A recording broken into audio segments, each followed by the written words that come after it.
Anak, ito ang tatay, papa, daddy, ama.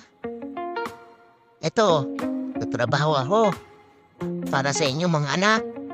At sana, pagbutihan nyo ang inyong pag-aaral. No? At ako naman ay nag-iingat habang nagtatrabaho. Ibayuhin nyo ang inyong pag-aaral, mga anak. At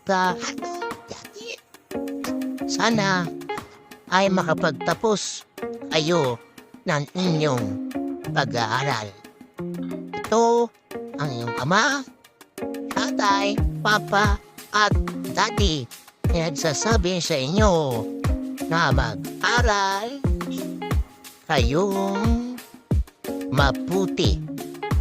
Nandito na lang at maraming salamat. Bye.